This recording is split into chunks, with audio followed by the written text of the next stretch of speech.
Yo, yo, yo. Welcome to NS9. I'm sorry. Welcome to, NS9 Live. I'm your host, Anthony DiNardo. With me, we got Tyler Sweeney. What's up, Ty Ty? I'm here. It's been a long week, a long couple weeks. Has it? Yeah. In Pirates world, though, right? Because I feel like In all worlds, I these feel weeks, like. time is flying, man. That is true. It's August 21st already. I mean, I was literally just talking about this like 2 days ago. We waited so long for summer to get here, and it's over.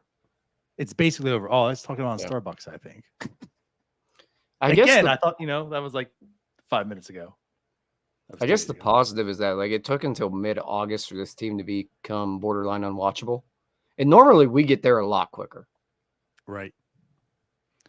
Yeah, that's different. Usually by May, that's a wrap.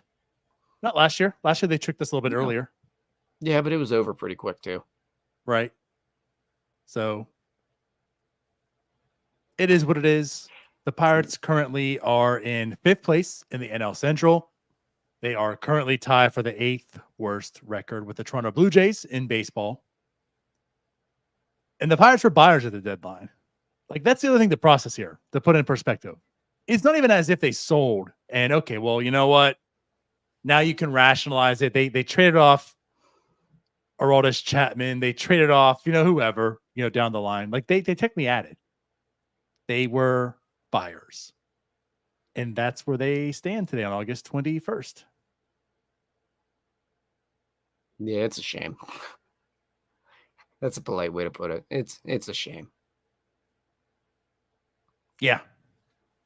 Tell you what, let's do this before we get into the rest of this. This might be the brightest spot on the show.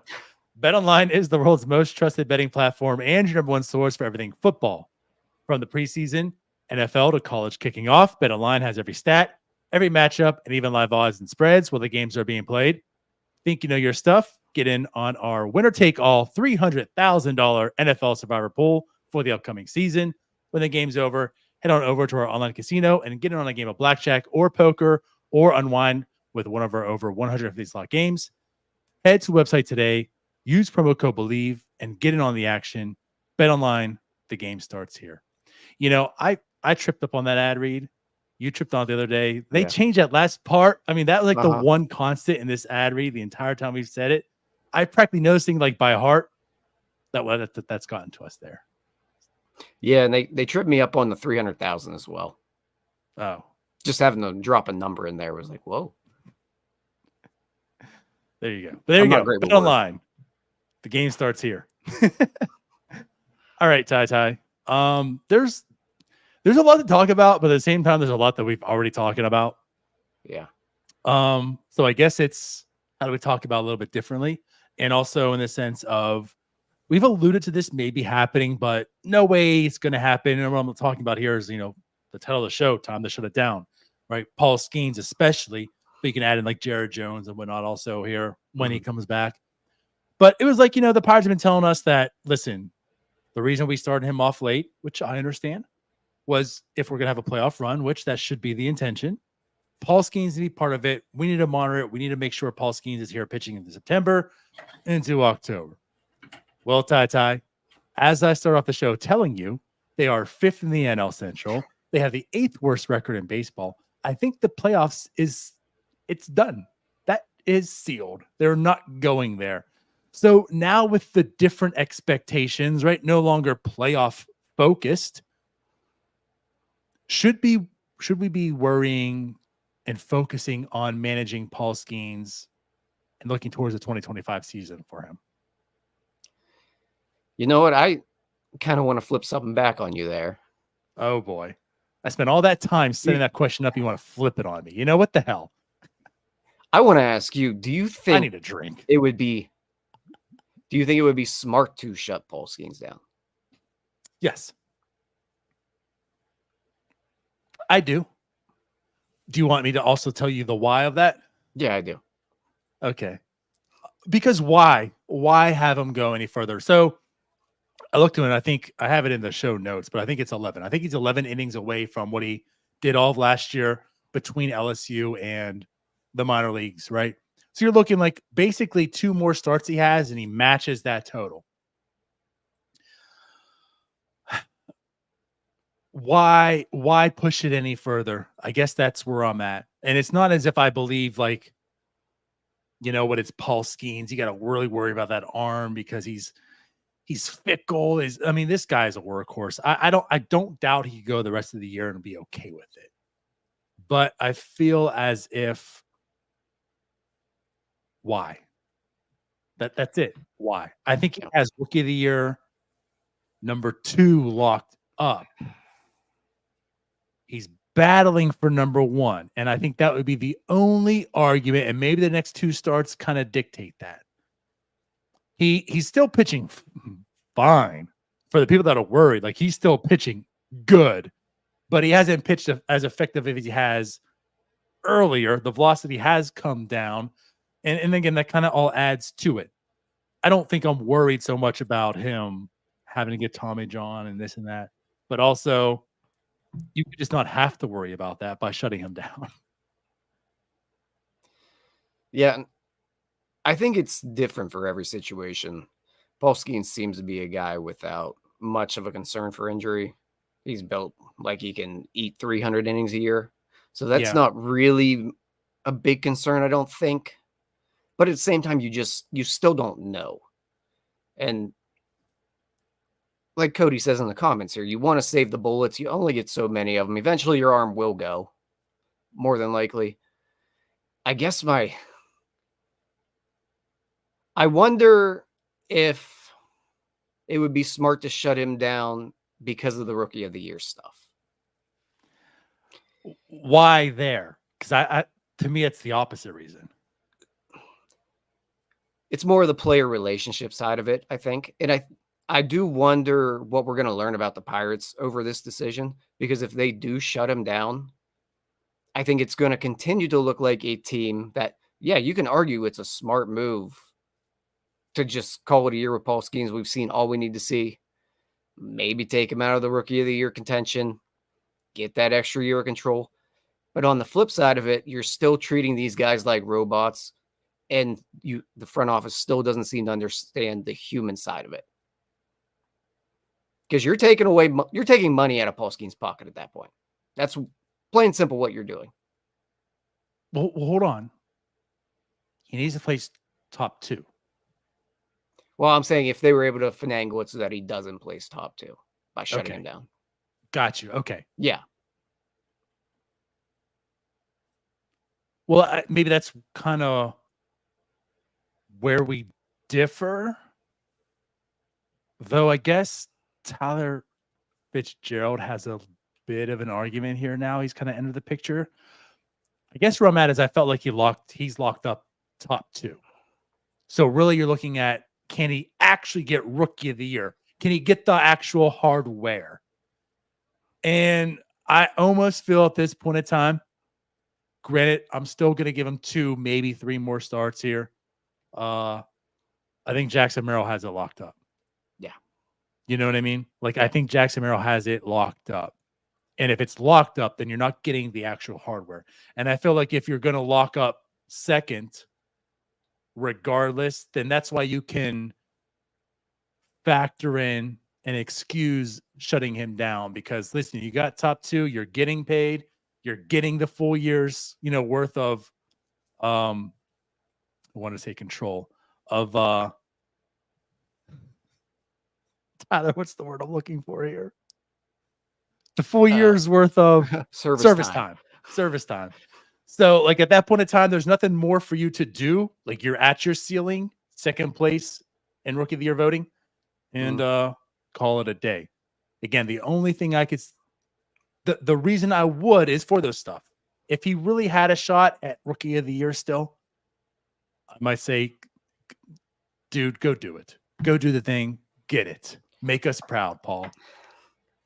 But I don't think he is. But if you can save a year of service time here, and it's a crappy way to do it. I mean, there's still guys in contention. And we still have a month and a half of baseball. Tyler Fitzgerald is definitely showing some Jackson Churrio's up there as well. He's a 2.5 win player. Yeah, but like barely above league average hitter, 106. But again, like the Fitzgerald, like he's hitting amazing, but only 65 games. Again, we talk about the Paul Skenes situation. Can he, when we were talking about Cy Young at one point, can he do it with the innings and such? And I think that's like the Fitzgerald argument. Like the innings, the games played aren't really there, but in the 65 he's done so far, man, he's putting up a hell of a season. And by that point in time, he'll have like 90 games close to it. So like you could make that argument if he holds up there. Yeah, I guess that could be a number 2 guy. You know, there is argument that he might finish number 3 potentially. And then that benefits the Pirates. It does. Now, I wish I had a vote here because if the Pirates shut him down, everybody needs to vote for Paul Skenes. Just to stick it to the Pirates front office.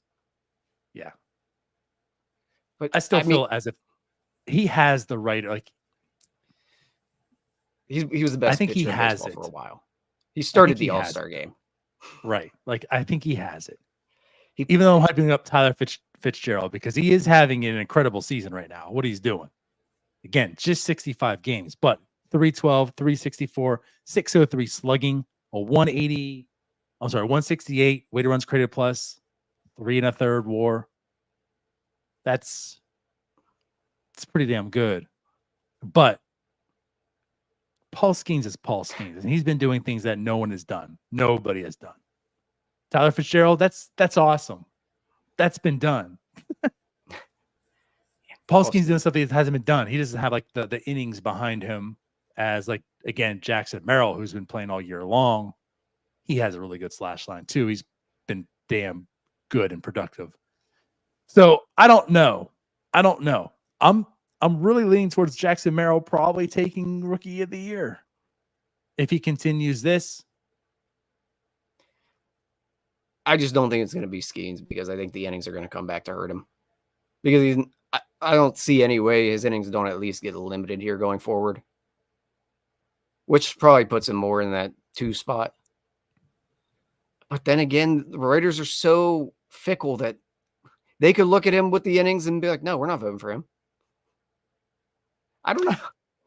I think, again, like it really comes down to like these next few starts. If you're in the mindset of why waste it, right? Give him 2 or 3 more starts. If he comes out there and has 2 or 3 more starts and they are just completely shut down stuff, he's right back in the thick of things. You have to reevaluate. I think, again, like I want to think about the player. Absolutely.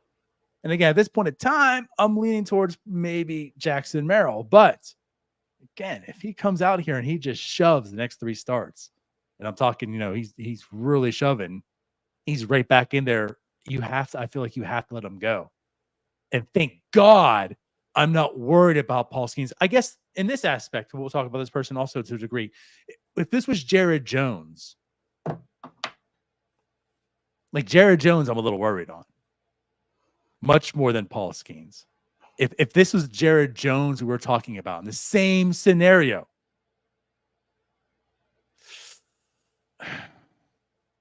do I really want to waste them bullets?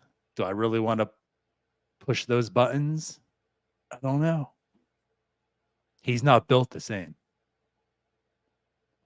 Yeah, that's an interesting hypothetical, actually, because if we flip them right now, and let's say that Jones had the Skenes numbers, and he started the year at the beginning of the year on the team, so you would be in line with the prospect promotion incentives. I still don't think I'd let him lose it towards the end of the year. Now that's Jared tough. Jones in that situation. Paul Skenes, I am more comfortable letting him eat some innings here. If Jones was in this situation, I'd have a hard time letting him go. Here's what you do. Jones is now in the bullpen. Because I can't let that go. If you're saying that, if Jared Jones had the Paul Skenes numbers at this point in time, while starting, like you mentioned, the beginning of the year, and he does qualify, the Pirates are eligible now to get a draft pick. If he places, there's absolutely no way I'm doing that. I am putting him. Actually, just IL him. There you go. Well, I'm just talking put him on the IL. Yeah, and I'm just talking about letting him throw. But if anything, I'm putting him in the bullpen so he finishes out because I am getting that draft pick. Damn it. Oh, yeah, he's not going down. Right. in that But as situation. as far as Paul, yeah, it's going to be the body of work. He didn't start from the beginning of the year, and Pirates aren't getting a draft pick out of this anyways. Like there's no incentive per se for them to allow him to do this. There is the other way. Right. And that builds good faith. That's if there's any possibility in the world when you're approaching for that extension to say, hey, remember when we did this for you? You at least want to have that moment and not say, hey, remember how we dicked you around? Would you like to sign this team friendly extension? Right. So, anyways, Again, this it's is just this a is little a real argument, a real debate, and I don't think there's a wrong or right answer to it. Yeah, and I do think that letting him go and go after it, we talked about the good faith that you could build. And I don't think there's any chance he signs here long term. But at some point, you got to start treating these guys well. How many years we talk and hear about the player-centric culture? Yeah. This is it. This is what we're talking about. This is player-centric. You know, like give him that extra couple $100,000 as a raise when you don't have to. Yeah, that's the other thing too. The Pirates don't have to pay it. Pirates are getting kind of screwed here in this situation. And I don't know if there's a good way to fix the PPI. But the way this happened with Paul Skenes, like they had no good choice. He couldn't start the year on the major league roster, but he was too good to stay in the minors. Like, I'll put it this way. He could have. I'm not going to like just say there was no absolute way that it could have happened, but by no means do I fault them. Like, I am not going to attack them for doing it this route. Their focus was playoffs. At least they told you it. Their actions didn't show it too much elsewhere other than starting him off slowly in the minor leagues. But their mindset was playoffs, so let's ensure that we put him, who, if he's as good as he's supposed to be, and they got to see it firsthand as well, he's going to take us to the promised land. Let's make sure he's there to do it. So again, I don't, and I never will fault them for starting him in the minors, but there was a way they could have. I mean, they could have put him in the bullpen doing what he's doing. Like, he could have been in the Luis Ortiz role to start the year. Right? Like, it could have, but I'm okay with it. All right. I guess my argument against that would be, I don't know if that's doing what's best for the player, because he did need his innings to get built up. He needed to throw a little more in the minors. Like, this situation is just one of the bad parts of this incentive. And it's going to be a very rare situation when this happens, because Paul Skenes doesn't come around very often. I think that's just really what it is. I don't look at this and say, like, this is the bad part of the incentive. It's just like, it's still fresh. And while it was fresh, the biggest pitching anomaly to happen in, how long appeared. No one gets drafted and enters the majors under a year. Yeah. And then does what he did. So, like, it just, yeah. But of course, like, the Pirates do enough to themselves, but they also have this knack of finding bad luck. And this is part. The good luck was, hey, they got Paul Skenes to land in the lap. And the bad luck is like, hey, there was an incentive, but Paul Skenes was almost too good. Yeah. Right. That it's like going to impact them because, yeah, you're not starting someone in the majors who has like 20 innings of pro ball under their belt.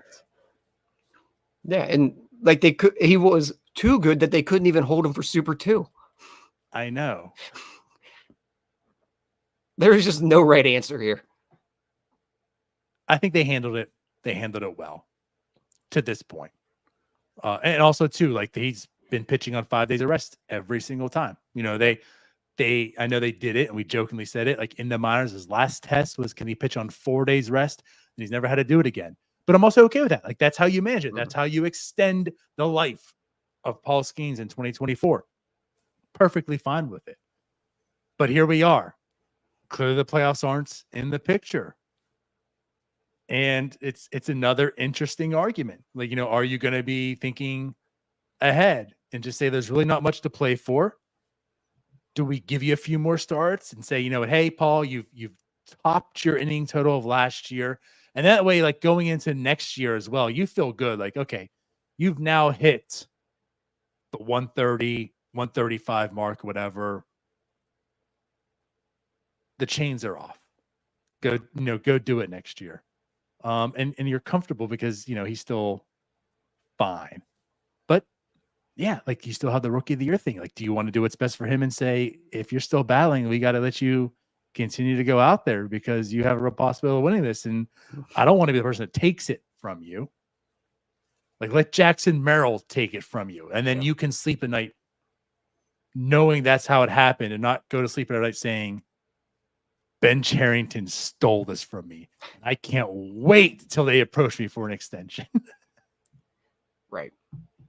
And that's what you really need to avoid with the guy that's probably going to be your clubhouse leader for at least the next 4 years, hopefully. Yeah. PPI. Did I say PII? What else did I say? I don't know.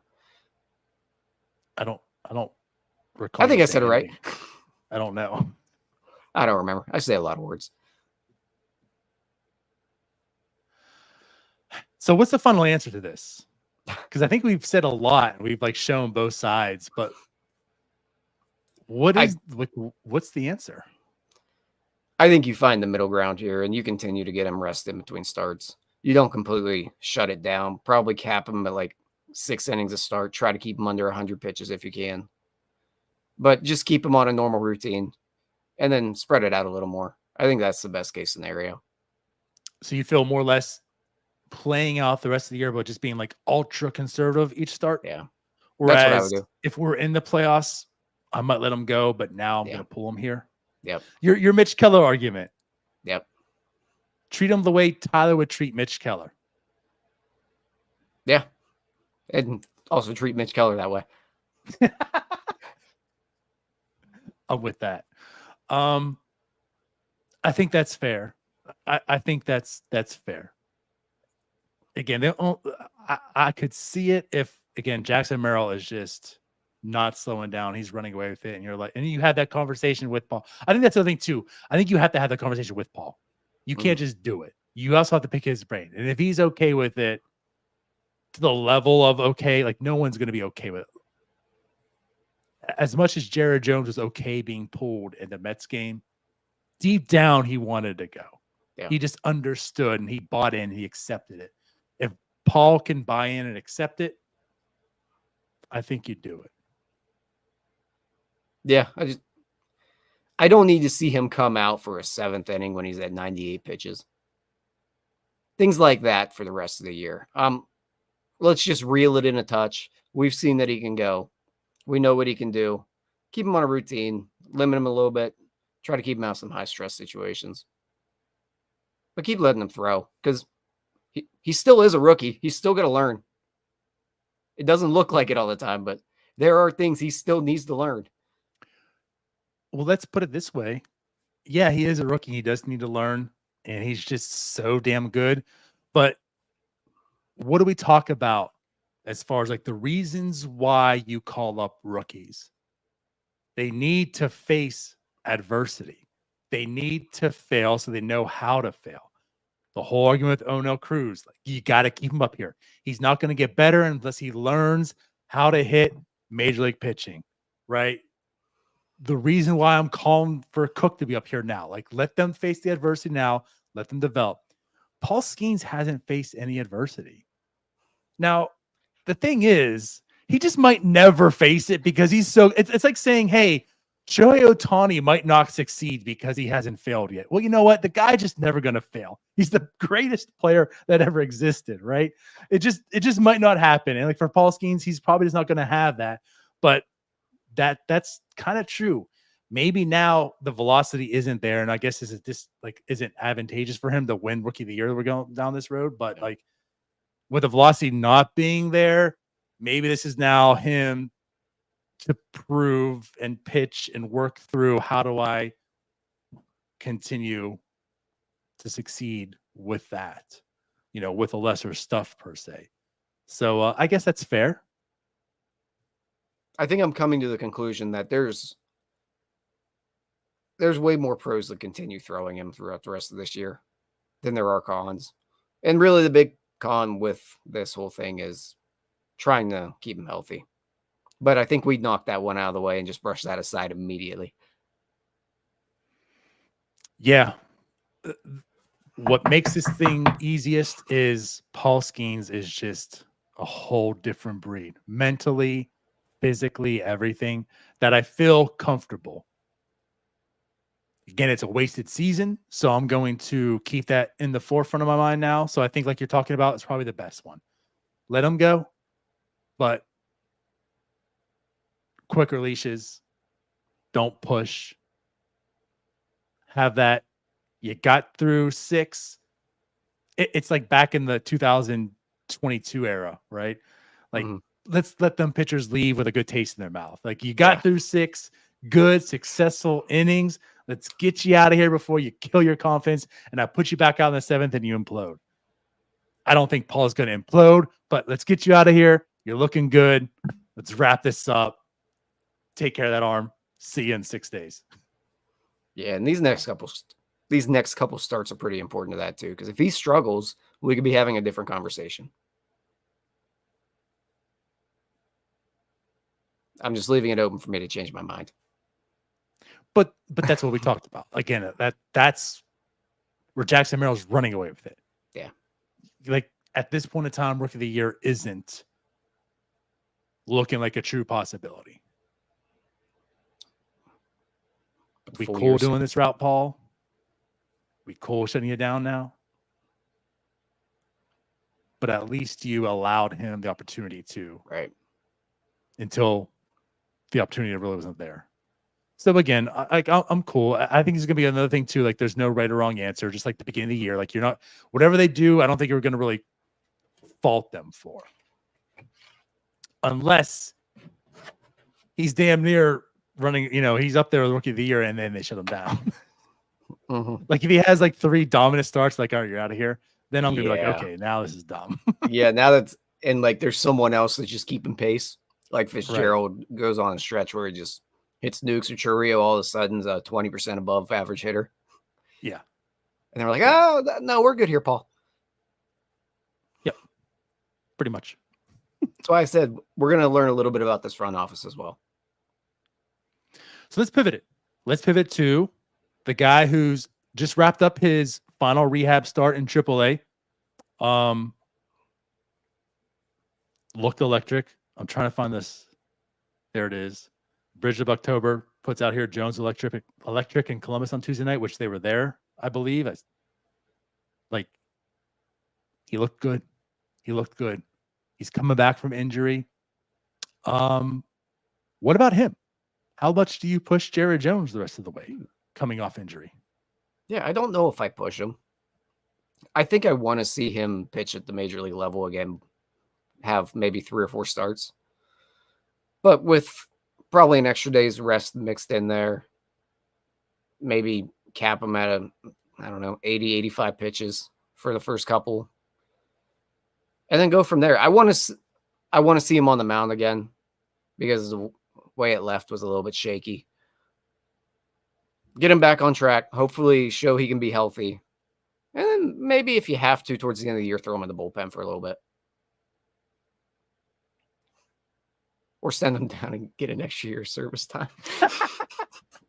At least with him, you don't have to worry about that at all, because he is not there. He was trending that way early. He was. But obviously he came down a little bit of life, and it's harder for pitchers than everyday players. Again, why Paul Skenes is such an anomaly. But then, of course, also he got injured, so that takes care of that also. I guess my thing about Jared Jones is, due to the injury, because we were worried about Jared. We're worried about Jared a lot because he started from day one. And it's like, okay, how are you going to manage him?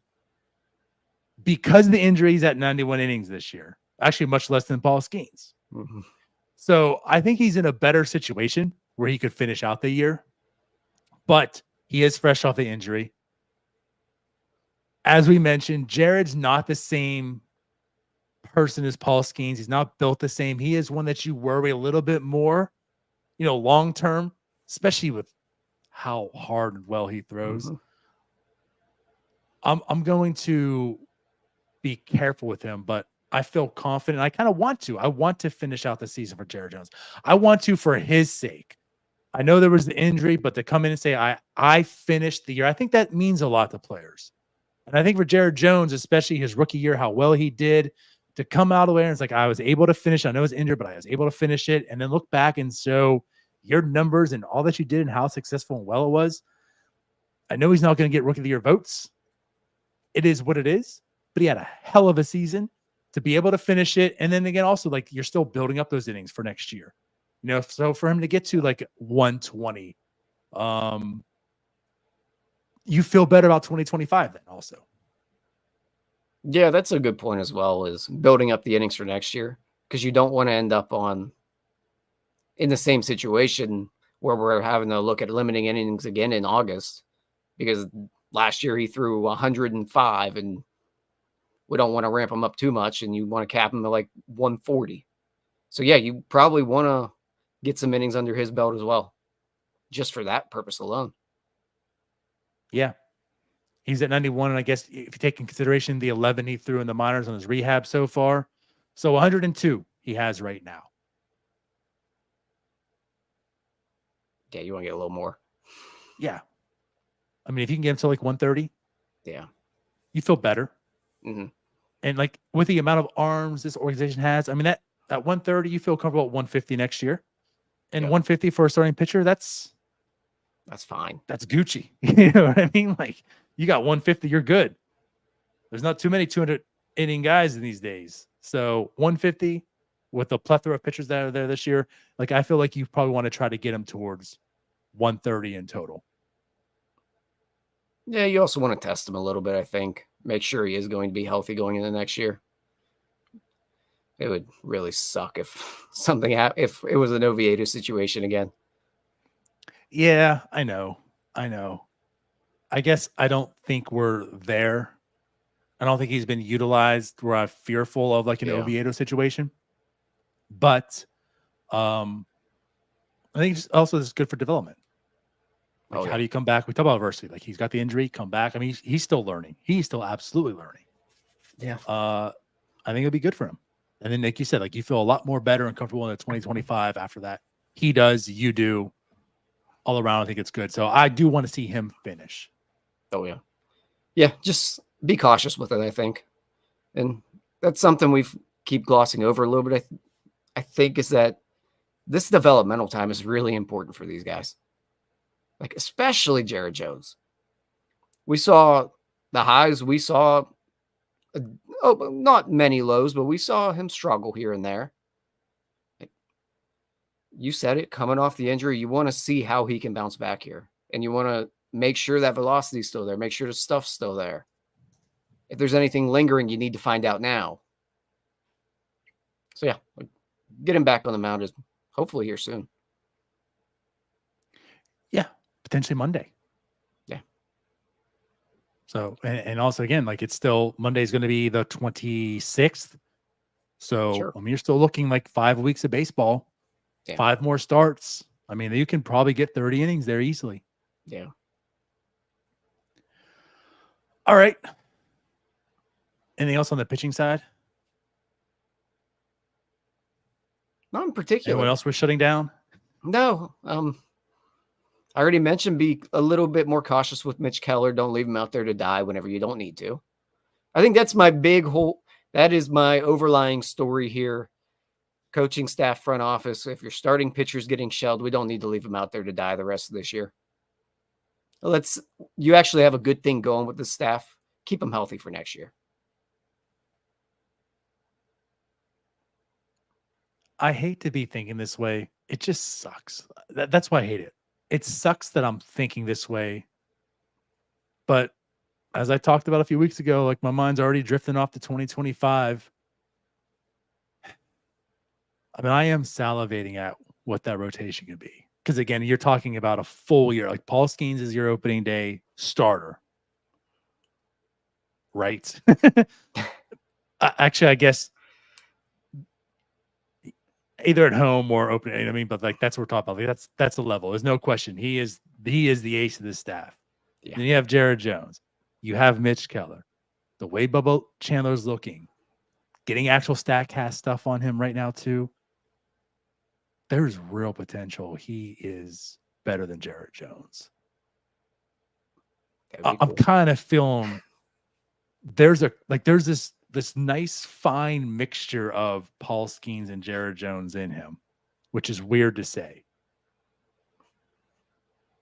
And I know that's a ceiling. That's what I'm salivating. That the ceiling is, it's in there. The ceiling's the greatest picture you've ever seen. His ceiling is Paul Skenes. Yeah. The greatest picture we've ever seen. But honestly, like, not even hyperbole, his ceiling, and I think it's coming closer and closer to like a realization. No one hits their ceiling, but his ceiling a few years ago was like, well, if and ever everything works out, things are working out, things are clicking. Like, his ceiling is an ace of a staff. That 1 through 4, what that could be, like, imagine 11 months, 10 months from now, when Chandler's absolutely in the rotation, has some starts under his belt, if not opening day, which isn't going to happen. He's got a shot. Well, we could be talking about this 1 through 4. I mean, we could, but I feel like we've heard this song and dance a lot of times from a lot of different teams, and it just never seems to work including out the that Pirates. way. Yeah. For how many years? And even like when they're all there. I think it was Brody here in the chat mentioned the Marlins before this year. Think of all the arms that the Pirates were trying to get off of them. I know, right? Because they were too loaded. Shouldn't the Marlins and Pirates line up for a great trade? And the Marlins, like, they can't even get through a season. Yeah, so I mean, it's nice to think about. It's exciting. And it's nice that we've seen at least 3 of them do it at the major league level now. It just all comes down to that health. I know. And the positive is I do think that 2 out of the 3 of them, and I feel like Chandler is maybe a little more in the mold of Keller body type wise, where he looks like he can eat some innings as well. So I feel like at this point, just based on what we know, he should be able to hold up a little bit. Jared Jones is always going to be the concern, I think. Yeah. It's just, I mean, Jared Jones is kind of a smaller dude. Yeah. It just is what it is. And you're always going to worry a little bit more about those guys. And he the throws thing about violently. Bubba Chandler also is, and I'm pulling up his numbers right now to see what it is, but like, he has innings under his belt. Yeah. You know, that's another thing too. Like, we're talking about worrying about Jared Jones because of his innings, worrying about Paul Skenes. Where Bubba Chandler, he pitches. He's been pitching. He's pitched innings this year. Like, next year, I don't think you have to worry so much about restrictions on a Bubba Chandler either. Like, basically from day one, you can make the argument that they'll use Bubba Chandler in the sense that they use like Paul Skenes next year. But at any rate, I know we're going so far ahead. I mean, he's at 93 innings for the year this year so far. It's quite a few minor league innings. With still, you know, a whole month left. And potentially a call up to replace Paul Skenes in the rotation. I don't foresee that one happening. But at any rate, I know we're getting so far ahead, but that's why we're talking about this stuff, because it's playing the 2025. That's why you're focused and worried about this stuff today. Yeah, and it's also more exciting to talk about that than it is what's happened the last few weeks. Yeah. But hey, those top 4, that sounds pretty fun. It does. With Oviedo coming back. That doesn't count Oviedo. Bailey Falter's been better than I thought. Luis Ortiz. Harrington. God, I forgot about Harrington too. Burrows, potentially, who had a nice outing again today. Another guy I forgot existed. There's so many arms. Again, it sucks. I just want to fast forward to next February. Let's get past all the disappointing offseason. Why didn't they sign these guys? Let's get past that. Let's just let it just time's flying by so quick anyways as we open the show talking about. Let's just make it February 2025. We can get into spring training mode, right? We're a few weeks away from Bradenton. Can we just get there? That's where I'm at. Watch Bubba Chandler throw some spring training innings, some real ones. Because he will be probably fighting for a rotation spot. Hey, with that many arms, at least one of them has to work out right.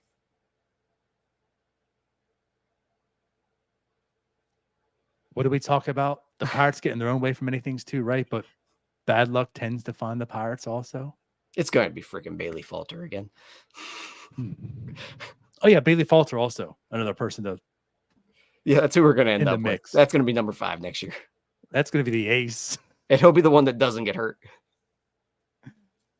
Bailey Falter can't get hurt. He throws like 74 miles an hour. Extension, baby. Right. It's like 77. Looking like Michael Jordan in Space Jam. Anywho, all right. So I guess that kind of wraps up the pitching talk. Yeah. So should we get over to our boy Oneil? Yeah. How excited are you about Oneil Cruz right now? I don't know if I'm like super excited. He's fine. He's doing what we hoped he would do. He's had a really, really, really good August. But isn't that exciting? It is. And I think the exciting part, if we're going to call it exciting, is the way he's cut the strikeout rate this month. Because even last month, it was still up there around 34%, I think. This month, I think he's down to like 23% walking, 11% of the time. He's faced a good bit of lefties. The month he's having at the plate has been really good. The next step, I already talked about wanting to see him hit lefties. I got to see the ball go over the wall more. Okay. Right now, he's on like a 24 home run pace. I need him to be a 30 home run guy. That's fair. 24 home run pace. Absolutely fine. I will take that all day. But you don't get talked about hitting the ball for as how hard and how far and not want to become a 30 home run type of player, if not a 40 one day. What I'll also say too is, so he has had a really nice August. And I feel so like I put out his numbers not too long ago, and I'm going to try to get up his August numbers also right now to date. But outside of June was, I think, a 99 weighted runs created plus is like about average. Every month he's like progressed. He had his April, his May was a little bit better. Then June went down, but again, it was just average. July went up. Now we're in August. He's been red hot in August. And it's all the things. It's all the things right now outside the defense, which we're not going to talk about today. We've spent enough time. We've talked about the defense. We're not going to win people over. We're not going to change any minds. You know where we stand. We know where you stand. It is what it is. Let's move forward. The defense does have to clean up. There's reasons to believe it can. But let's just talk about the offense, because with that defense included, for how bad you think it is, with that defense included into his WAR, into all these numbers, he's at a 2.8 WAR. He's the most valuable Pittsburgh Pirate on this team. Better than Brian Reynolds. Better than anyone that you can think of, which, I mean, if it ain't Brian Reynolds, I don't think anyone's questioning if it's anyone else. Everyone else sucks. but better than Brian Reynolds also. This guy is putting it together, like, without any doubt.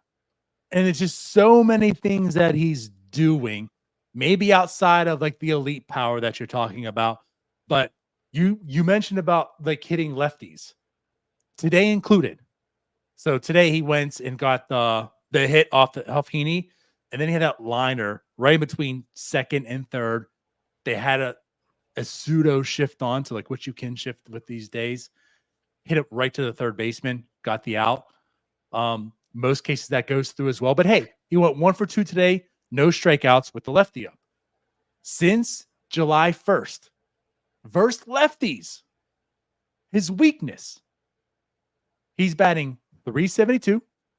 He's got an on-base percentage of .400, and he's slugging .744. I don't know what that equates to his weighted runs created plus. Heading into today, his weighted runs created plus was a 213 versus lefties. 13th best in baseball since that time. This is his kryptonite.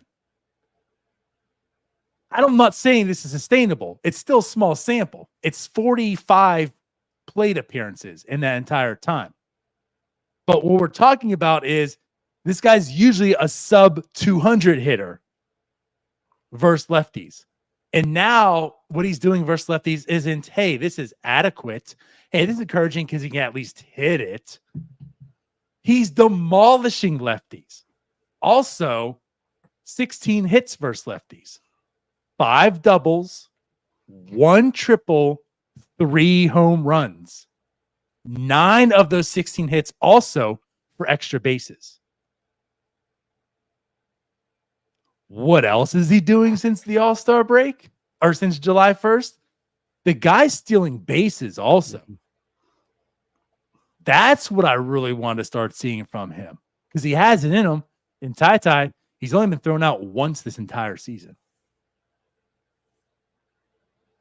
This guy is absolutely putting it all together in front of our faces right now. And I'm not here to double him a superstar yet. I still need to see more. Ty versus the breaking ball. He's hitting 212, slugging 411, I believe it is right now. Second highest slugging on the team versus the breaking ball, behind only Joey Bart. And it's like the 5th best batting average on the team versus breaking balls. Also, once again, his kryptonite. That's adequate. His weaknesses are turning into adequate, and then the stuff that he feasts on, he's still feasting on. So would you say the turnaround happened sometime around July 1st? That's where he started putting it together? Sure. I guess my hesitation on that was it's been a progression. It has. But July really turned up, and then August really turned up also.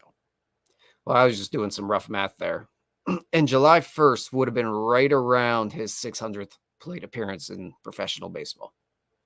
So we talk about developing at the major league level. That's basically just 1 year worth of plate appearances that Oneil Cruz had spread out over a long period of time. And somehow it just lines up that he really starts putting it together right around that 600th. So again, we talk about developing at the major league level. This is what we're talking about. And I think we are seeing him do that. Bingo. Nailed it. Also, why when we were talking, and I think it was more in June of that, because we were talking a lot around June, how, hey, this game equals game 162. Like now he has like his official 1 year under his belt. Like put that in perspective. I get it. He's been here since whatever. Here's something. I saw this on a Facebook comment once also. So if you're listening to this, you know who you are. I didn't say anything, but I saw it. If you want to argue and say he has parts of 4 seasons and he still has under a 5 WAR, well, one of that is because he got called up 2 days before the season ended. Okay, don't put that on Oneil. And then the next season was, well, we got to manipulate his service, so he's going to start the year in the minors, and he got caught up, and there's where the development began. And then his next season, he got injured and missed all of it, right? So put things in perspective. Yes, the full season basically happened in June at some point in time. So yes, there's been a lot of development. But yes, to your point, exactly what we're talking about then and why we're talking about today. That's why you're giving Oneil time. That's why you're not writing him off yet. You still want to see and watch the development. And Ty, the development is happening. And here we are today. And, oh, man, you're going to make me look. I didn't have these stats up. I have to have my June 1st numbers, Tyler. Yeah, go for it. I believe when I looked, he was like a 94 weighted runs created plus. I'm sorry. This is July 1st. Since July 1st. 156 plate appearances. Oneil Cruz is batting 307, 372, 550 for a 151 weighted runs created plus. 51% better than the average hitter in Major League. Almost 2 months now. 6 home runs. And that's where you say, like, 6 over 151 plate appearances is kind of light for Oneil. Like, you do want to see that increase, but also 8 stolen bases, 30.1% K rate, 8.3% walk rate.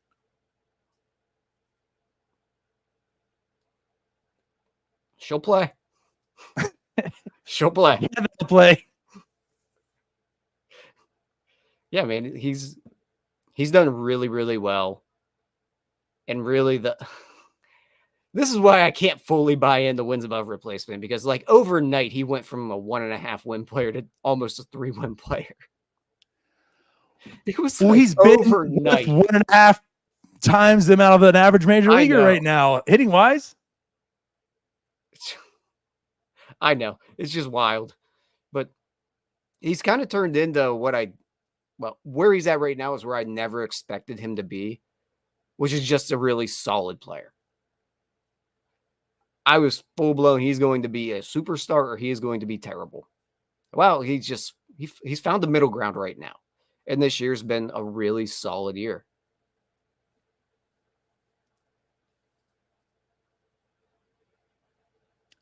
Let me add something else in there for you. Since that July 1st time, 2.1 WAR. Oneil Cruz has amassed 2.1 WAR in that 156 plate appearance sample size. That's not a 3 WAR player. That's not a 2 WAR player. I mean, we're talking that's 5 WAR plus. When people are saying Oneil Cruz has superstar potential, I'm pumping the brakes. It's still 156 plate appearances. It's still just July 1st.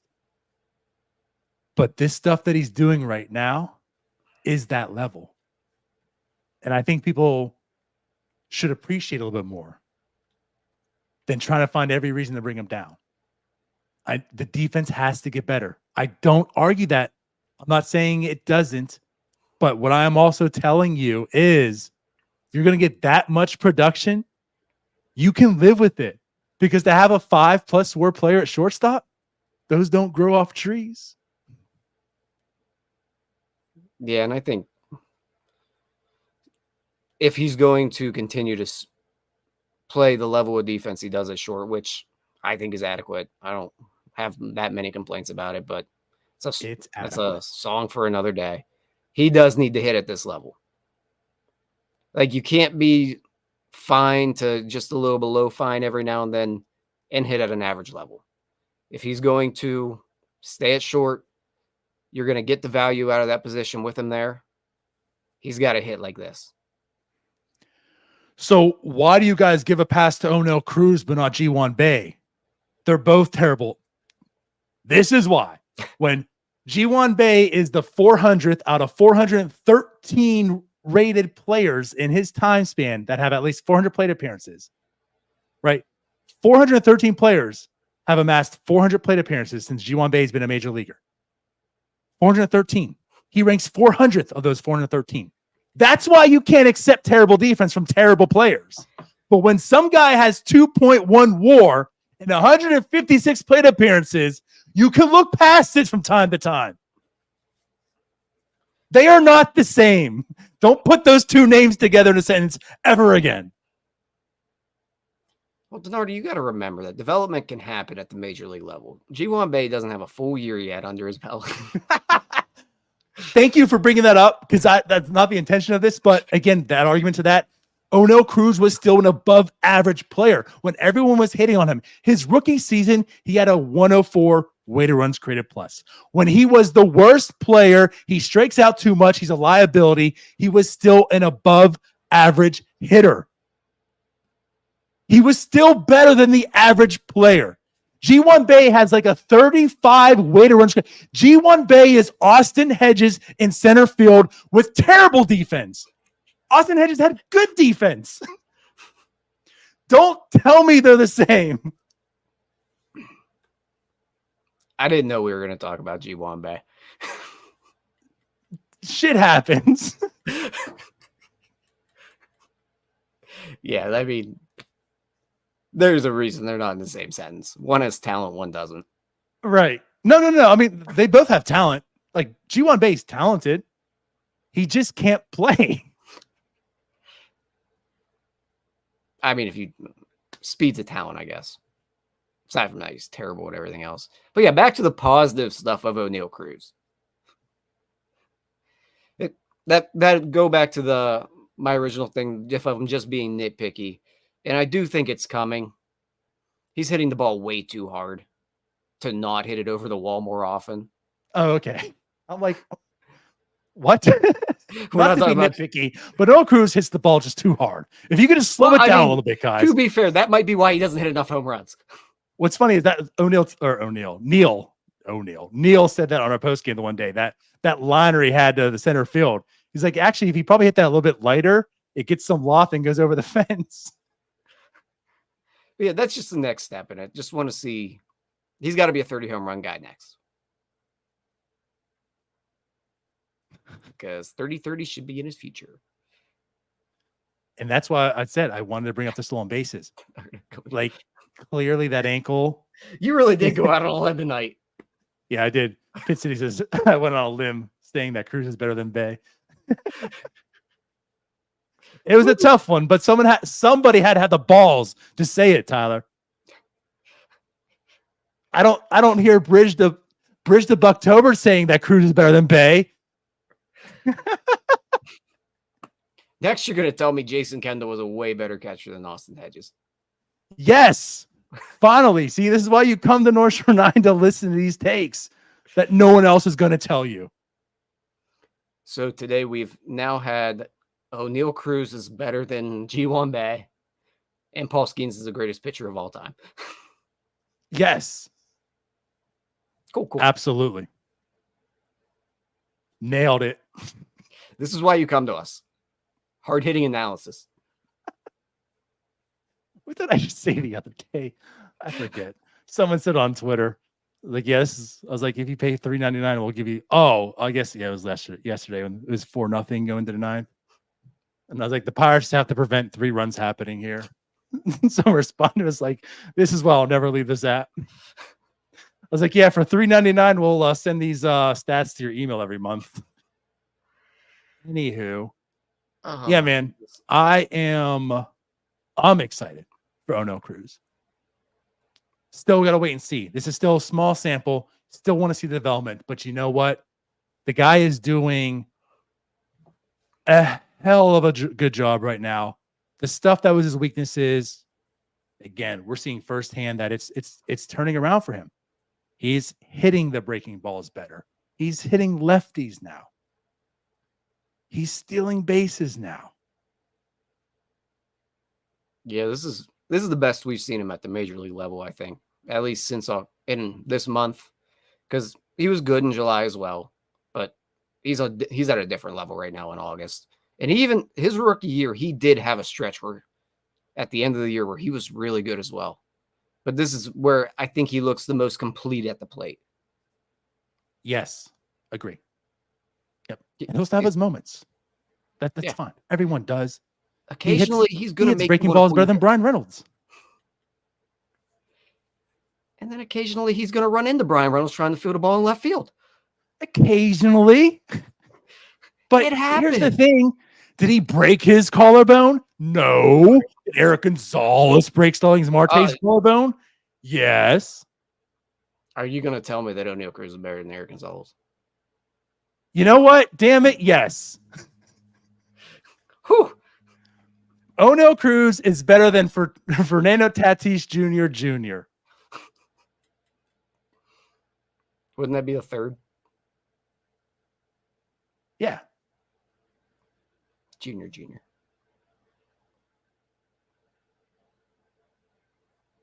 Okay. What a show we've had tonight.